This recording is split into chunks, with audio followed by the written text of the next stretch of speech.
প্রিয় দর্শক, ঈদ মোবারক। ইস্পাহানি মির্জাপুর চা মুক্তবাক অনুষ্ঠানে আপনাদের সবাইকে স্বাগত জানাচ্ছি।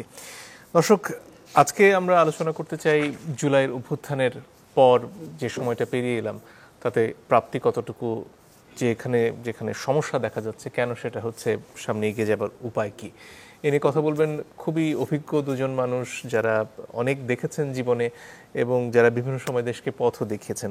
আমাদের সাথে আজকে আছেন জনাব মাহমুদুর রহমান মান্না, সভাপতি নাগরিক ঐক্য, এবং আছেন অধ্যাপক মাহবুবুল্লাহ, তিনি অর্থনীতিবিদ ও রাজনৈতিক বিশ্লেষক। আপনাদের দুজনকেই স্বাগত আমাদের এই অনুষ্ঠানে।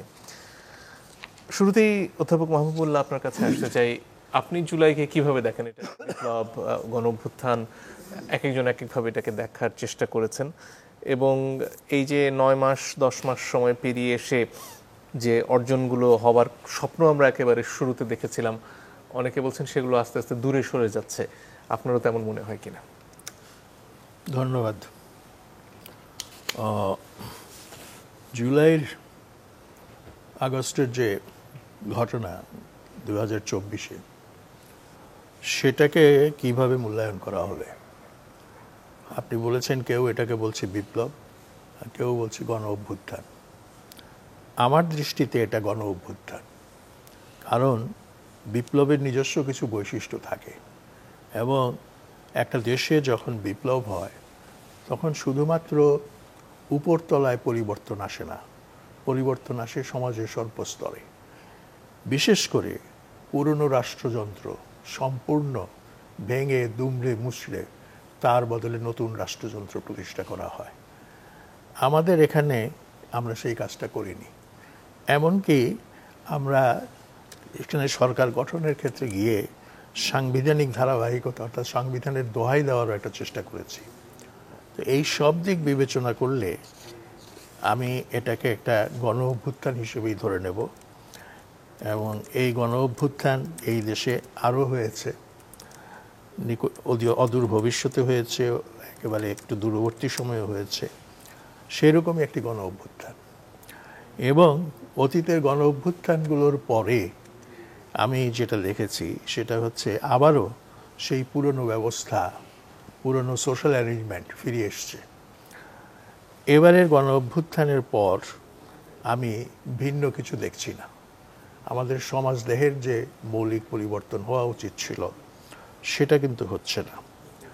তো আমি এটাকে বলি যে ওল্ড অর্ডার রিনিউইং ইটসেলফ। সেটার কি সুযোগ ছিল? অনেকে বলছেন যে সে সময় যদি শহীদ মিনারে গিয়ে ছাত্ররা বিপ্লবী সরকার গঠন করতেন বড় ধরনের পরিবর্তনের সুযোগ ছিল নাকি? সুযোগ ছিল না, কারণ বড় ধরনের বিপ্লব যখন হয় তার একটা নেতৃত্ব থাকে, দীর্ঘদিনের অভিজ্ঞতা সম্পন্ন, তার একটা রাজনৈতিক মতাদর্শ থাকে, এবং সেই বিপ্লবে যারা অংশগ্রহণ করেন সেখানে কিছু রাজনৈতিকভাবে অত্যন্ত সচেতন ক্যাডার থাকে। তো এইবার জুলাইতে যেটা হয়েছে, হয়তো কিছু রাজনৈতিক কথাবার্তা আলোচনা কিছু সময় ধরে হয়েছে, কিন্তু সেভাবে সুনির্দিষ্ট, যেটাকে বলে ফসি অফ দি রেভলিউশন, সেই ধরনের কিছু এখানে ছিল না। এবং অন্যান্য দেশে যেভাবে বিপ্লব হয়েছে সেই রকম কিছু বাংলাদেশে ছিল না। চায়নাতে যে রেভলিউশন হয়েছে সেখানে কমিউনিস্ট পার্টি ছিল, মাওয়ের নেতৃত্ব ছিল, চাইনিজ রেড আর্মি ছিল, পিপলস লিবারেশন আর্মি ছিল, এই সমস্ত জিনিসগুলো ছিল, এবং সেটা একদিনে হয় নাই, দীর্ঘ 30 বছরের লড়াইয়ের মধ্যে দিয়ে এটা হয়েছে। কিউবার বিপ্লবের কথা ধরেন, ফিডেল ক্যাস্ট্রো এবং চে গুয়েভারার সমন্বয়ে যে বিপ্লবটা হয়েছে সেটাও কিন্তু একটা মোটামুটি দীর্ঘস্থায়ী সংগ্রামের মধ্যে দিয়ে হয়েছে। দীর্ঘস্থায়ী মানে বছর 4 মতো লড়াই করতে হয়েছে। আর এর কাছাকাছি অন্য ধরনের যে বিপ্লব, যদি আমরা বলি ইরানেও একটা বিপ্লব হয়েছে, ইসলামী বিপ্লব হয়েছে, সেটাও আপনি দেখেন যে যাদের নেতৃত্বে হয়েছে তারা দীর্ঘদিন ধরে সংঘবদ্ধ ছিলেন, এবং তাদের কেন্দ্রে ছিলেন খোমেনি। শাহের যে দুঃশাসন বা অপশাসন আমরা যাই বলি, রাজতন্ত্র যাই বলি, সেইটাকে উৎখাত করার জন্য তারা দীর্ঘদিন ধরে দৃঢ়প্রতিজ্ঞ ছিলেন। আমাদের এখানেও আপনার শেখ হাসিনার যে শাসন, সেটা নিঃসন্দেহে একটা স্বৈরতান্ত্রিক ফ্যাসিস্ট শাসন ব্যবস্থা ছিল। সাধারণত ফ্যাসিজমকে সম্পর্কিত করা হয় উন্নত ধনবাদী দেশের সঙ্গে, কিন্তু ইদানিংকালে রাষ্ট্রবিজ্ঞানীরা বলছেন যে ব্যাপারটা শুধু উন্নত ধনবাদী দেশের সঙ্গে মধ্যে সীমাবদ্ধ নয়, ডেভেলপিং কান্ট্রিগুলোতে বা অনুন্নত দেশগুলোতেও এই ধরনের ফ্যাসিজমের উদ্ভব হতে পারে এবং এর অনেক দৃষ্টান্ত রয়েছে, বাংলাদেশেও সেটা হয়েছে। এই যে 15.5 বছর শেখ হাসিনা ক্ষমতায় ছিলেন এবং তিনি তার শাসনকে অটুট রাখার জন্য যত রকমের পন্থায় অত্যাচার নিপীড়ন করা যায়, মানুষের মত প্রকাশকে স্তব্ধ করে দেওয়া যায়, সংবাদপত্রের স্বাধীনতাকে রুদ্ধ করা যায়, এই সব কিছুই তিনি করেছেন। এবং এর জন্য তিনি সমস্ত গোয়েন্দা সংস্থা, পুলিশ, মানে র্যাব এবং এমনকি সেনাবাহিনীর একটা অংশকে উনি ব্যবহার করেছেন।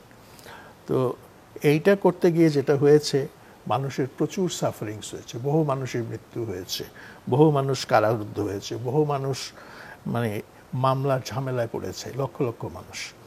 তো এই অবস্থা থেকে মানুষ একটা পরিত্রাণ চাচ্ছিল যে কোনো রকমে এর থেকে আমাদেরকে বেরিয়ে আসতে হবে, তারপর কি হবে না হবে সেটা বড় কথা নয়। মোটামুটি মনোভাবটা এরকম, আগে শেখ হাসিনা যাক, তারপরে দেখা যাবে কি হয়।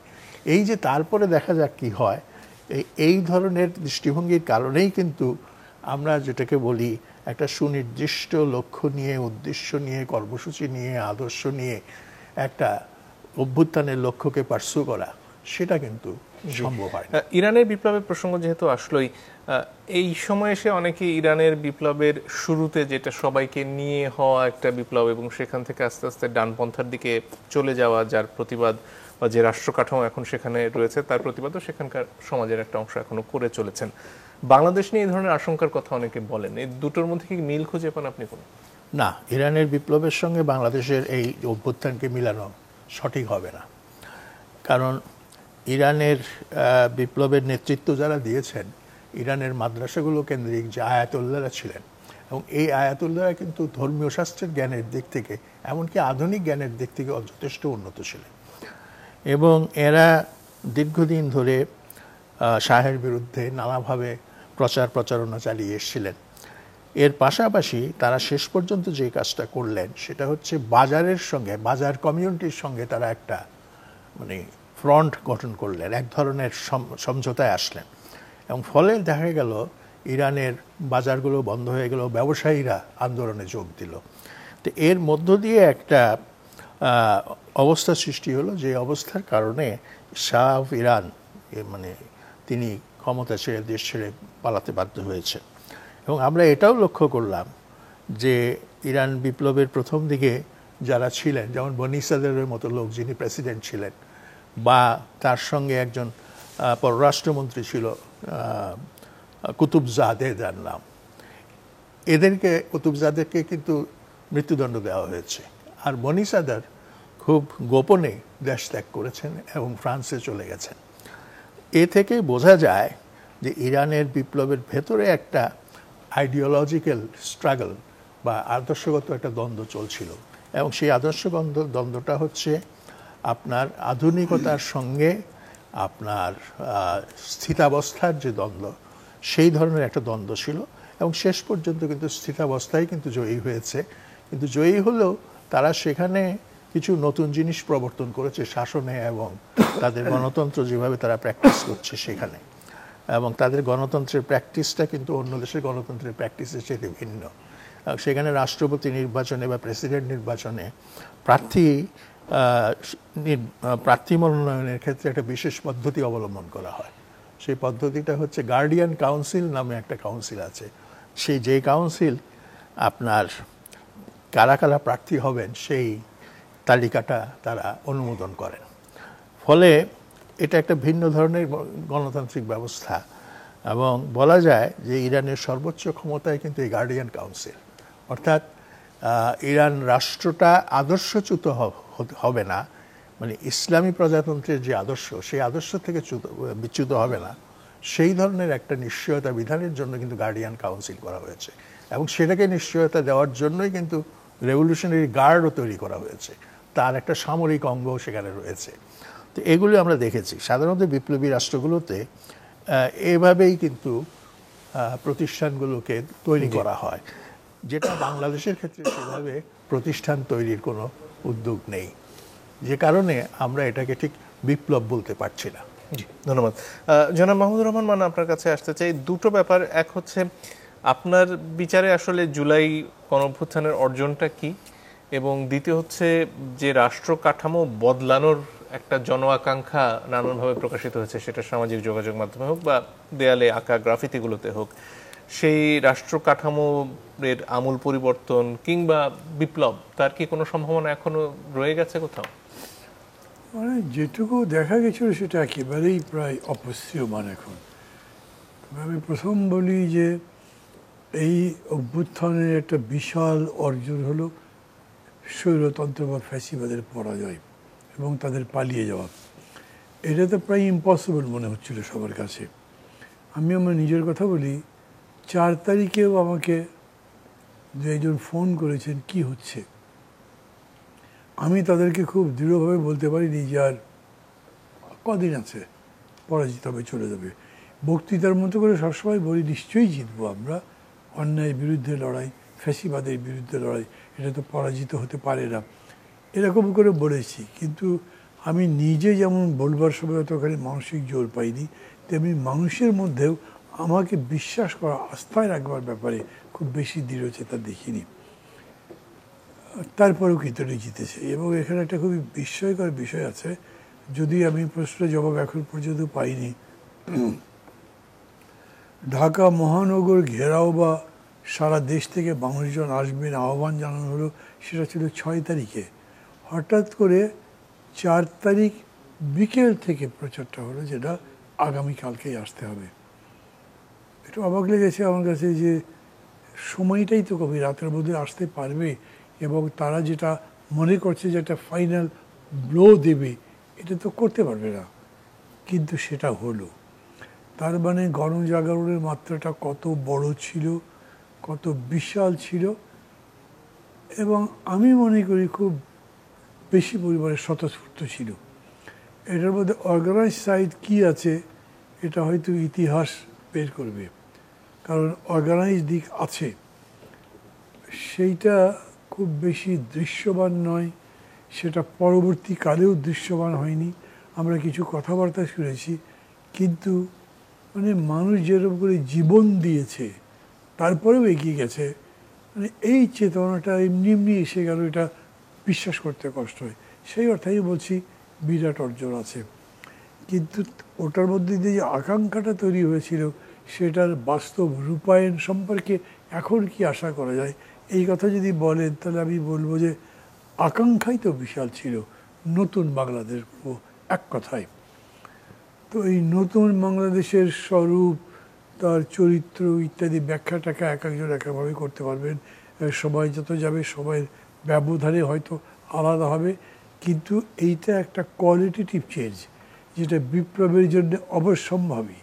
মানে বিপ্লব মানে কেবল একটা যুদ্ধ, বিগ্রহ, প্রচুর রক্তপাত, এ তো নয়। ওটার মধ্যে দিয়ে একটা গুণগত রূপান্তর হতে হবে, শুধু পরিবর্তন না। সেরকম দিকে যদি দেখেন তাহলে এই রকম ঘটনা আমি দেখি না। মানুষের মনের, মানুষের চেতনা, তার আকাঙ্ক্ষার পরিবর্তন বাদ দিলে অন্য কোনো ক্ষেত্রেই আমি সেটা দেখি না। যেমন ধরেন এই 3-4 দিন আগে বর্তমান তত্ত্বাবধায়ক কী বলে অন্তর্বর্তী সরকারের প্রধান প্রফেসর ইউনূস সবাইকে ডেকেছিলেন 2 দিনে। আমি গেছি, কথাবার্তা বলেছি।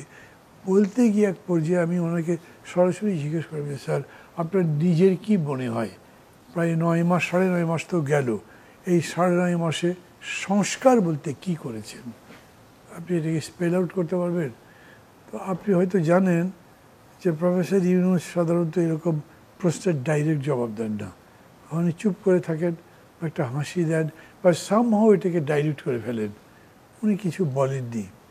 আমি আবার তাকে বললাম, ধরেন আপনি বিচার বিভাগে একজন খুবই যোগ্য মানুষকে দিয়েছেন, যাকে সবাই পছন্দ করেছে, পরিবর্তনটা লোকের পছন্দ হয়েছে, কিন্তু এটা কি হয়েছে, একটা জায়গা খালি আছে, সেখানে আপনি আরেকজন মানুষকে এনে দিলেন, সেই মানুষটা যোগ্য, এইটাকে তো আপনি সংস্কার বলতে পারবেন না। উনি তখন বলেন না, সংস্কার নয় এটা। আমি বললাম, এটা যদি সংস্কার না হয় তাহলে আপনি সেকেন্ড একটা ইনস্ট্যান্স দিতে পারবেন যে এটাকে আপনি সংস্কার বলতে পারেন, করতে পেরেছেন? উনি চুপ ছিলেন তখন। এবং আমি এখনও বলি যে ওই অর্থের সংস্কার কিছু হয়নি। ধরেন আপনি পুলিশ যদি বলেন, পুলিশের আমি কোনো পরিবর্তনই দেখি না। বিউরোক্রেসি, সিভিল বিউরোক্রেসি, যা ঘটছে, যা ঘটলো, এখনও যা ঘটছে ওইখানে, এটা আমরা সবাই জানি। তো সেই সব অর্থে বরঞ্চ মানুষকে দেখবে যে মানুষ আরও হতোদ্যম হয়েছে, মানুষের মধ্যে যে স্পিরিটটা ছিল সেটা কমে গেছে, এবং মানুষ নতুন করে আর জাগছে না, আমি এটা দেখছি না। এখন ধরেন এক ধরনের নেগেটিভ অ্যাটিটিউড আছে ফেসবুকের মধ্যে, মানে উপদেষ্টা ছাত্র যারা ছিলেন এরা তাদের পিএস, এপিএস, তাদের বাবা, এদের নামে ডাইরেক্ট অভিযোগ হচ্ছে, প্রতিবাদ কিন্তু সেগুলো দেখছি না আমি। মানে অনেক সময় হয় না যে আপনি একজন পপুলার মানুষের একটা ভালো কাজের সমালোচনা করেছেন, আরও 10টা মানুষ বলে না এটা এরকম নয়, এইরকম, আপনার বোঝার ভুল হয়েছে, এরকমও বলছে না। দেখছি যে মানুষ ধরে নিচ্ছে যে আবার ওই পুরনো অর্ডারটাই ফিরে আসছে যেন, এরকম একটা প্রবণতা। এইটা ধরেন রাজনীতির ক্ষেত্রে যদি বলি একই রকম দেখছি। কেন? রাজনৈতিক দলগুলোর মধ্যে, শক্তিগুলোর মধ্যে 5 তারিখে যে ঐক্য ছিল সেই ঐক্য থাকতে পারে না যত সময় যাবে। তার মধ্যে সামনেই নির্বাচন আপনি ঘোষণা করেছেন, প্রতিটা দলই তার আরেকটা দলকে প্রতিদ্বন্দ্বী মনে করে এবং তাকে সেরকম করে প্রজেক্ট করে যে তার চেয়ে আমি বেটার, আমি ভালো কাজ করেছি। তো সেগুলোর দিক থেকে ওইটা আপনি আশা করতে পারেন না যে না সম্পর্ক উত্তরোত্তর বৃদ্ধি পাচ্ছে, কিন্তু সম্পর্ক যে উত্তরোত্তর পতিত হচ্ছে এটা একেবারেই পরিচ্ছন্ন। এবং সেটা এই যে কিছুদিন আগেই নিজেই বললেন প্রধান উপদেষ্টা যে উনি পদত্যাগ করতে চেয়েছিলেন কারণ ওনার মনে হয়েছিল যে কোনো রকম সংস্কার করতে পারবেন না। আমি দেখেছি রাজনৈতিক নেতাদের মধ্যে অধিকাংশ তার এই কথাটা তার মতো করে গ্রহণ করেনি। তারা মনে করছে যে আসলে ঘটনাটা কী কারণে হলো। তার মধ্যে আবার সামরিক বাহিনী প্রধান একটা স্টেটমেন্ট দিয়েছিলেন, সেইটারও কোনো আনসার নাই, কেউ প্রতিবাদও করেনি, সমর্থনও করেনি। এটা কীরকম? প্রধান সেনাপতি এরকম করে বলবেন কেন? তিনি কি বলতে পারেন? তার মানে সামগ্রিকভাবে রাজনীতির ব্যাপারটা যদি দেখেন সেটাও আমি বলবো যে যেটা আরও আপলিফ্ট হওয়ার কথা সেটা নিচের দিকে নেমে গেছে। তো এইরকম মিলে যদি বলেন তাহলে এইটা বোধহয় বলা যাবে না যে স্বপ্নটা জাগ্রত আছে, এই স্বপ্ন নিয়ে মানুষ বাস করছে, এই স্বপ্নের চর্চা করছে বা স্বপ্নকে বাস্তব রূপ দেওয়ার জন্য সবাই চেষ্টা করছে। রাজনৈতিক নেতাদের মধ্যে এখন সংস্কার সম্পর্কে আশাবাদের কথা বলছে কেবল সরকার, এবং সরকার যে কমিশনগুলো করেছে সেই কমিশনের লোকজন যেমন দ্বিতীয় পর্যায়ের আলোচনা করছে তারা। এগুলো ছাড়া আমি ওই আনসার খুব পজিটিভ দিতে পারবো না। জি, অনেক ধন্যবাদ। একটা বিরতির সময় হয়ে গেছে, দর্শক একটু পরে ফিরে আসছে, আশা করি সাথে থাকবেন।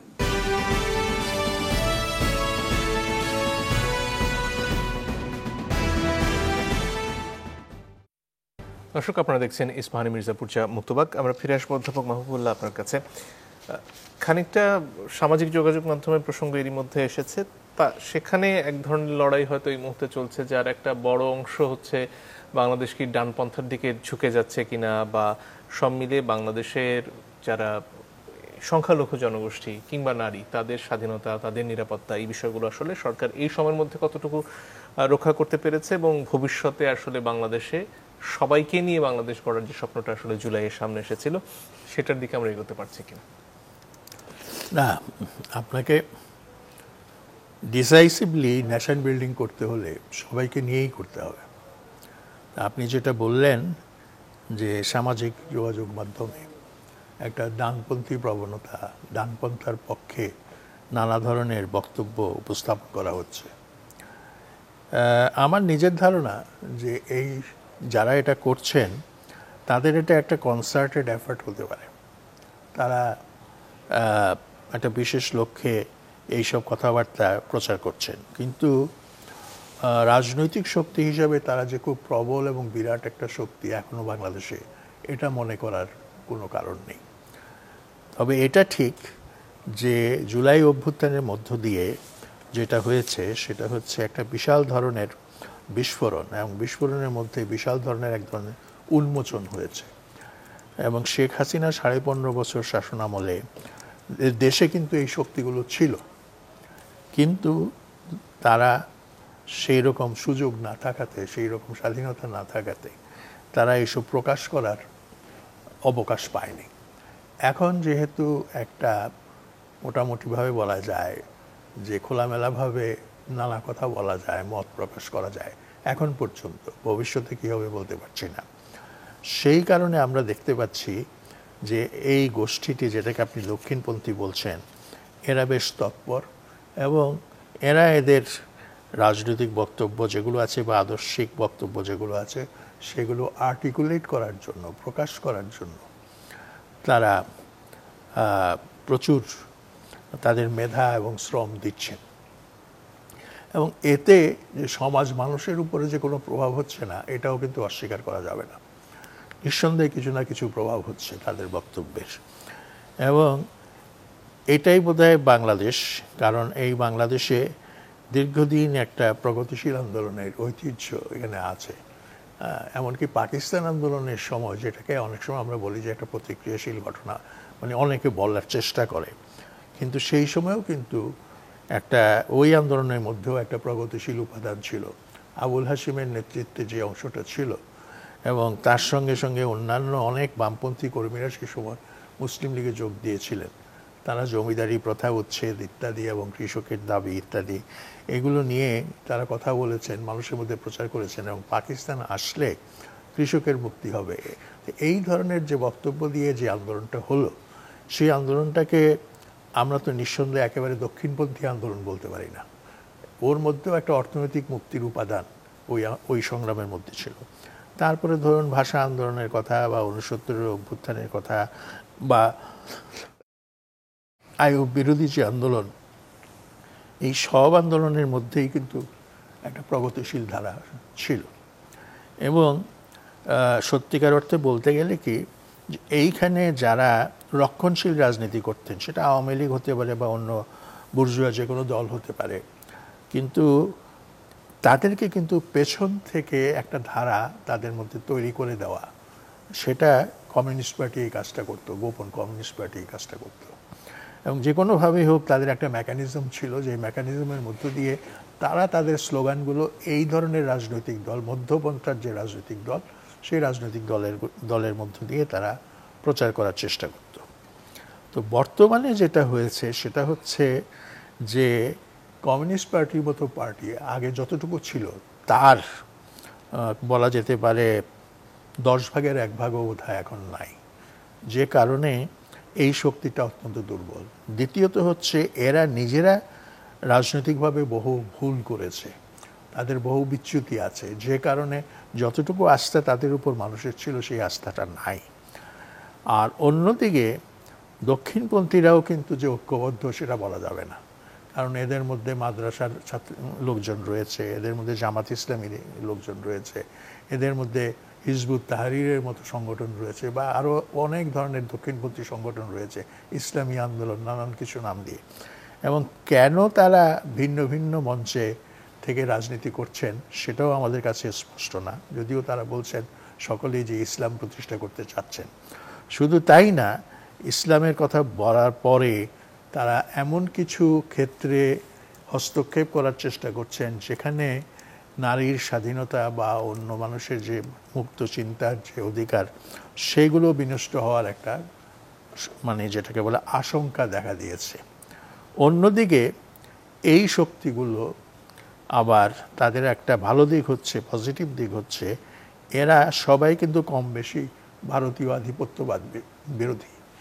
এবং আমাদের দেশে শেখ হাসিনার মতো একটা দুঃশাসন, এইরকম একটা ফ্যাসিস্ট শাসন যে অব্যাহত ছিল, তার পেছনে কিন্তু ভারতীয় আধিপত্যবাদের যে সমর্থন, যে অ্যাপ্রুভাল, সেটা কিন্তু কাজ করেছে এবং তারা সক্রিয়ভাবে সমর্থন করেছে।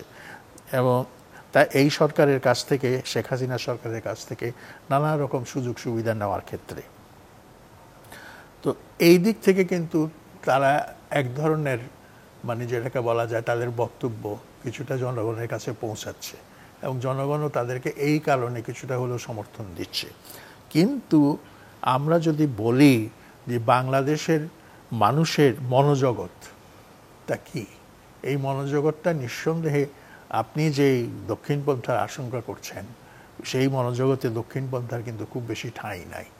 এইখানে আপনার এক ধরনের যে কোনো কারণেই হোক, এখানে যেভাবে ইসলাম এসছে, এখানে যেভাবে সুফিবাদ এসছে, এবং বিভিন্ন সময়ে বিভিন্ন লিবারেল উদারনৈতিক মতবাদ যেখানে মানুষ গ্রহণ করেছে, এবং সমাজ জীবনে যে সমস্ত সাংস্কৃতিক কর্মকাণ্ডগুলো হয় এবং যে সমস্ত লোকাচারগুলো আমরা লক্ষ্য করি, এইগুলো কিন্তু ঠিক দক্ষিণপন্থী বিচ্যুতির দিকে যাওয়ার সহায়ক নয়। এবং সেই জন্যই আমি আশাবাদী যে দক্ষিণপন্থী প্রবণতার কথা আমরা বলতে পারি, সাময়িকভাবে তারা উচ্চকণ্ঠ হয়েছে এটাও বলতে পারি, কিন্তু শেষ বিচারে তারা সাধারণ মানুষের কাছে গ্রহণযোগ্য হয়ে উঠবেন এটা মনে করার খুব কারণ নাই। জি, ধন্যবাদ। জনাব মান্না, আপনার কাছে আসতে চাই। সাম্প্রতিক সময়ে আওয়ামী লীগকে নিষিদ্ধ করা হলো এবং নির্বাচনের হিসাব নিকেশ এখনই বেশ জোরে সোরে শুরু হয়ে গেছে। সব মিলিয়ে আওয়ামী লীগের যে ভোট ব্যাংক হিসেবে মোটামুটি 30% মতো তো বলা হয়, 30 থেকে 33%। এই ভোটাররা আসলে কোথায় যাবেন সামনে নির্বাচনে, এবং যে মধ্য বাম একটা ভোট ব্যাংক বাংলাদেশের, তাদের ভবিষ্যৎটা আসলে কি? ইংরেজিতে বলে না $1 মিলিয়ন কোয়েশ্চেন, এটা হলো এইরকম, এবং বিষয়টা খুবই হাইপোথেটিক্যাল। আমি যাই বলবো একদম হাইপোথেটিক্যালি বলবো, কারণ প্র্যাকটিক্যালি তো এটার কোনো ম্যানিফেস্টেশন নাই।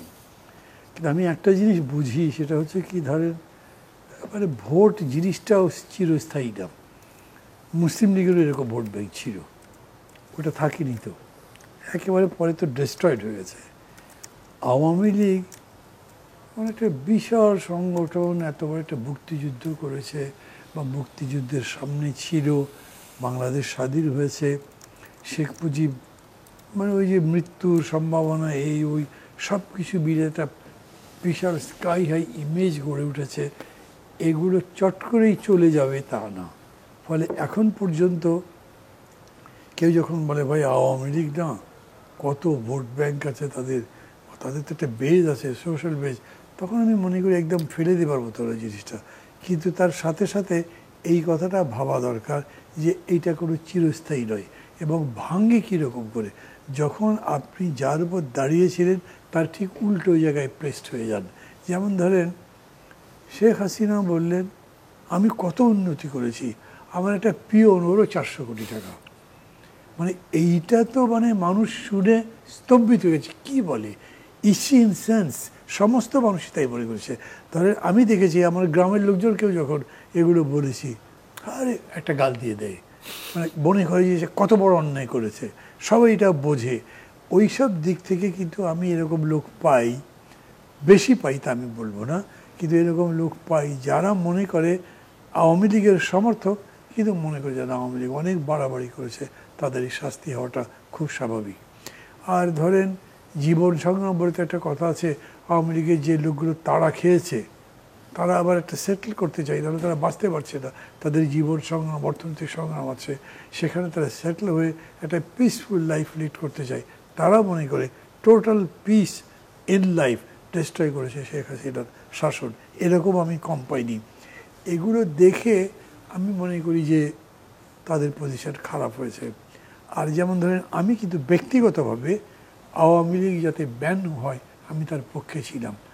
আমার জোটের মধ্যে, দলের মধ্যেও কেউ কেউ এবং স্বাভাবিকভাবে যাদের সাথে মেলামেশা করি আমরা রাজনৈতিকভাবে, তাদের সবাই এরকম বলতে চেয়েছেন না, এরকম সরকারি নির্দেশে ব্যান করা এটা ঠিক না। কিন্তু আমার কাছে মনে হচ্ছে যে সরকারি নির্দেশে না করা মানে তো তারা থাকছে, আর তারা যদি থাকে তাইলে ইতিমধ্যেই তারা যেরকম করে অ্যাপিয়ার করতে পারে তারও বেশি করে অ্যাপিয়ার করতো।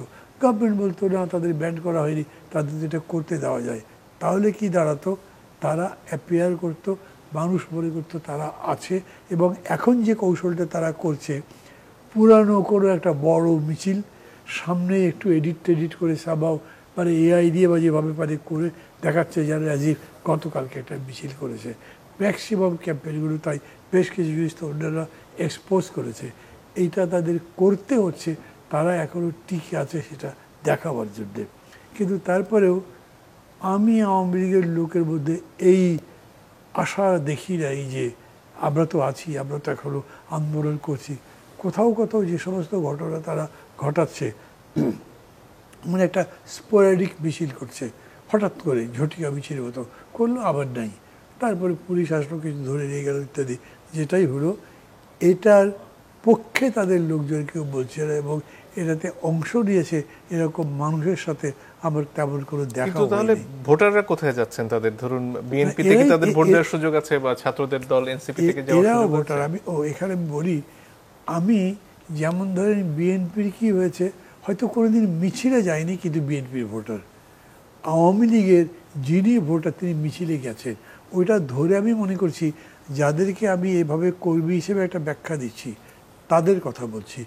এর বাইরে সাধারণ সাপোর্টারের মধ্যে ইট ইজ ডেস্ট্রয়েড আমি মনে করি একেবারেই, কারণ তারা এর পক্ষে বলবার মতো কিছু পাচ্ছে না। এখানে রিস্কটা হচ্ছে কি, এই 9 মাস 9.5 মাসের মধ্যে বর্তমান সরকারের সমালোচনা শুরু হয়েছে কিছু কিছু। মানে ধরেন অন্য যদি বাদও দেন, তাহলে হোয়াই একটা হিউম্যান করিডোর দিতে হবে, এবং কেনই বা এটা নিয়ে ঢাক ঢাক গুড় করা হলো, এক এক উপদেষ্টা এক এক রকম বললেন। এইসব মিলে যে পরিস্থিতি তৈরি হয়েছে, তাতে মানুষের মধ্যে একটা ধারণা হয়েছে যে গভর্নমেন্টের নিজস্ব কোনো এজেন্ডা আছে নাকি। তো এই ধরনের ঘটনা যদি ঘটে, তাহলে ওইখানে আওয়ামী লীগের লোকজনের একটা শেল্টার দেওয়ার জায়গা হবে। এরকম ভুল কি তারা আরও করবে? আমি মানে ওই আলোচনার মধ্যে যেতে চাচ্ছি না যে তারা কি কি ভুল করেছেন, কিন্তু করেছেন যে বেশ কিছু, এইটা নিয়ে আলোচনা হচ্ছে। এগুলো তাদের জন্য জায়গা তৈরি করতে পারে। তাতে হবে কি, যারা মনে করতো চিরতরে যারা আওয়ামী লীগের পেছনে যাওয়া যায় না, তারা একটু থমকে দাঁড়ালে দাঁড়াতেও পারে।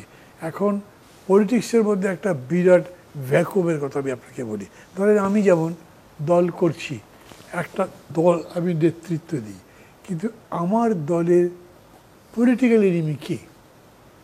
খুবই টাফ লাগে আমার কাছে এটা আনসার করতে। Is it the government? তাকে তো আমি সমর্থনই করছি। সব পার্টি বলছে আমরা এই সরকারকে সমর্থন করি, তাহলে সেটা তো আবার এনিমি হতে পারে না। এটা কি বিএনপি? বিএনপির সাথে এত বছর আন্দোলন করেছি, এখনও তাদের সাথে সম্পর্কটা ছিন্ন হয়নি। হ্যাঁ, তার বেশ কিছু ব্যাপার হয়তো আবার সমালোচনা মনের মধ্যে আকুরি বিকুরি করছে, কিন্তু আমি ওপেনলি বলছি না। তাহলে এই দুটো জিনিস পারছি না। সমর্থন করতে পারতাম হয়তো নতুন যারা দল করলো, ছাত্র আন্দোলনের মানে প্রধানত এই বড় আন্দোলনের নেতৃত্ব দিয়েছে, কিন্তু তাদের অভিজ্ঞতার অভাবে, বয়সের কারণে, অন্যান্য অনেক কিছু মিলে তাদের ম্যাচিউরিটির ক্ষেত্রে এরকম একটা ঘাটতি দেখছি, যে তাদের প্রতি আমি অন্যদের অঙ্গুলি নির্দেশ করতে পারছি না যে লুক অ্যাট দেম, দেখো তাদেরকে ফলো করা যায়, তাদের সাথে থাকার চেষ্টা করো। তার মানে পুরা জিনিসটা এক ধরনের বায়ুবিউ হয়ে আছে। এইটা একটা রিস্কি জিনিস, যেটা কোন দিকে যাবে। অধ্যাপক মাহমুদুল্লাহ, আপনার কাছে ফিরে আসি। এই যে বিএনপির ইতিহাস, যেখানে 2001-এর পর থেকে জামাতের সাথে তাদের জোট, সেটা হয়তো বিএনপির মধ্যে যারা এই জামাতের রাজনীতির সাথে নিজেদেরকে মেলাতে পারেনি তাদের জন্য কষ্টদায়ক হয়েছে। এই মুহূর্তে এসে জামাতের সাথে আপাত দৃষ্টির দূরত্ব বলে মনে হয়, আবার ক্ষেত্র বিশেষে তাদের কথাও মেলে অনেক সময়, বিশেষত লন্ডনে জামাতের আমিরের সাথে বেগম খালেদা জিয়ার দেখার পর থেকে। বিএনপির এই মুহূর্তের রাজনীতিকে আপনি কিভাবে বিশ্লেষণ করেন, এবং সামনে বিএনপি তো আশা করছে তারা ক্ষমতায় আসবেন, অনেকেরও ধারণা সেরকম, আগামী নির্বাচন পরবর্তী বিএনপির চেহারাটা কিরকম হবে? দেখুন, বিএনপির রাজনীতি সম্পর্কে আপনি যদি আমাকে জিজ্ঞাসা করেন, আমার জবাবটা হবে আমি কনফিউজড। বিএনপি আসলে কি চায়, মানে অন্তত গত অভ্যুত্থানের পরবর্তী সময়ে, সে ব্যাপারে আমি নিজে খুব স্পষ্ট নই।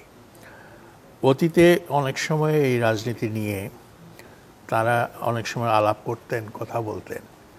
আমি ঠিক জানি না যে গত 9 মাসে তাদের কোনো সুযোগ হয় নাই আমাদের মতো দু একজনের সঙ্গে তারা তাদের রাজনৈতিক লাইন নিয়ে, আদর্শগত লাইন নিয়ে, ভবিষ্যৎ কর্মপন্থা নিয়ে তারা কোনো ধরনের আলাপ করেন নাই।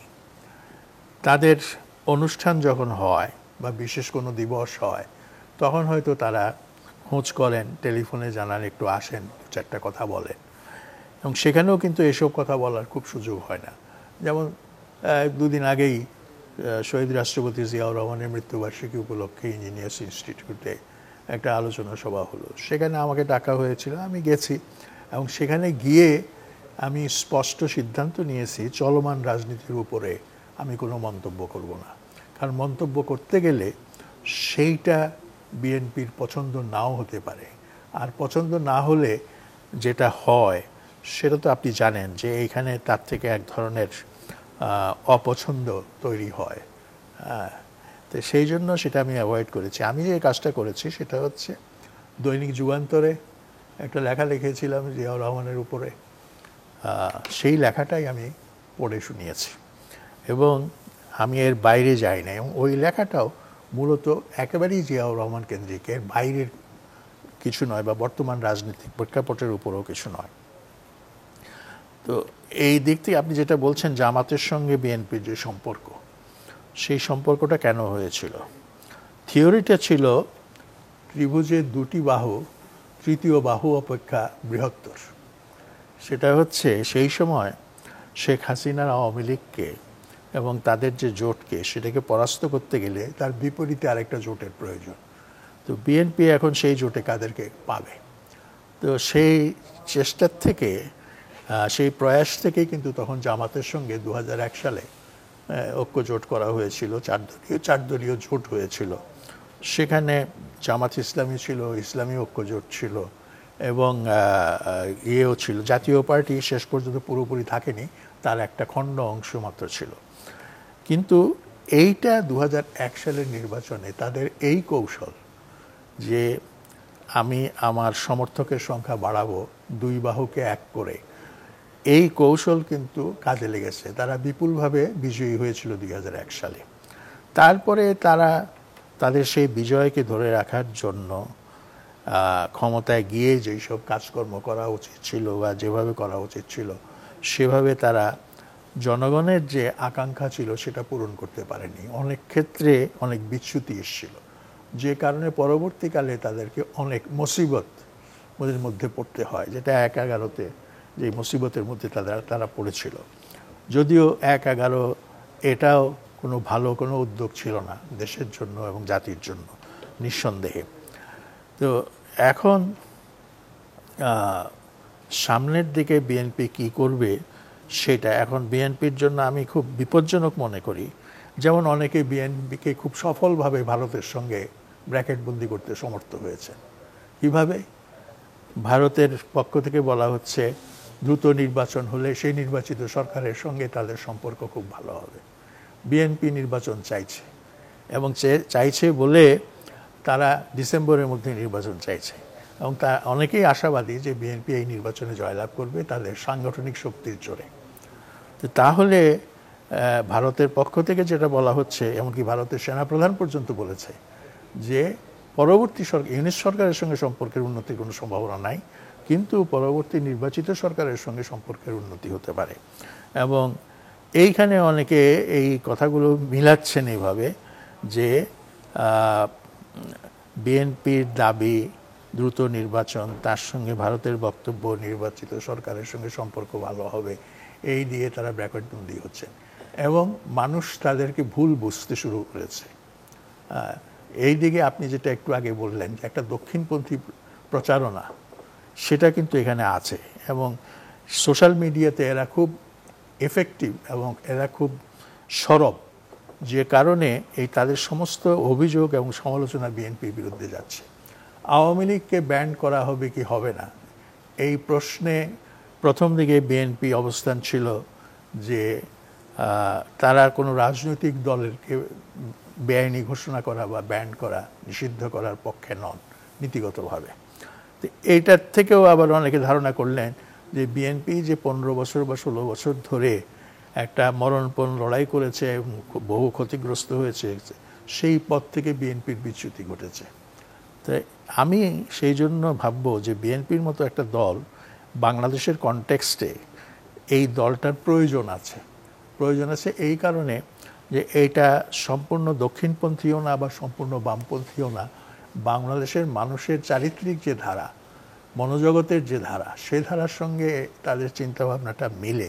কিন্তু রাজনৈতিক কৌশল গ্রহণের ক্ষেত্রে যদি কিছু ভুল হয়ে যায় তাইলে কিন্তু সেটা তাদের জন্য খুব বিপজ্জনক হয়ে যেতে পারে বা মারাত্মক হয়ে যেতে পারে। আরেকটা সমস্যা হচ্ছে তাদের জন্য, ওই যে বলছিলাম ত্রিভুজের দুই বাহু তৃতীয় বাহু অপেক্ষা বৃহত্তর, সেইখানে আপনি দেখেন এখন কিন্তু বিএনপি সবাইয়ের সমালোচনার টার্গেট।